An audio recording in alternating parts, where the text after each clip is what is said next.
Well, if it's not a choice and not born with it, how does it happen? Just real quick, because this could get into go on and on and on with really technical stuff. And like I said, that folder in the back would actually go into it if you're curious. There are basically 3 stages involved in this development. There's the young stage up to about the age of 5, where they develop their gender identity. Do they relate more to guys or relate more to guys? Specifically, mom and dad. Right? We're all born relating to mom, right? She gave us birth, nurses us. She's the one holding us, all the time and changing our diapers. We're attached to mom. But then, somewhere in those first few years, we transition, guys. We'll transition to where we start to identify with dad, because we're starting to notice, hey, I'm more like him. And then that kind of gets set in as we identify then with dad. And then from age 5 till about puberty, we kind of nurture that identity. And then whenever puberty comes along, every single person is attracted to the opposite of what we identify with. So some people who have gone through that developmental, the normal flow, a guy who identifies with maleness is going to be attracted to female.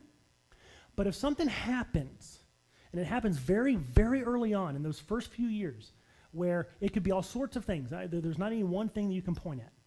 There's some more common than others. We could have things like abuse by a father figure or a male figure in their family, or especially if it's sexual abuse. And in that case, therefore, the male identity is a threat, that is harm, that is danger, and they don't transition, and they instead focus more, identify more with mom.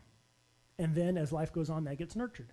Or it could be if sometimes in a situation where absentee dad, or a timid dad, or there's just no dad at all, or an overbearing dominant mom, and then they identify more with mom. And then that gets nurtured as time goes. These are all very common, well-known psychological developmental issues that we've known about for decades. Known it a long time.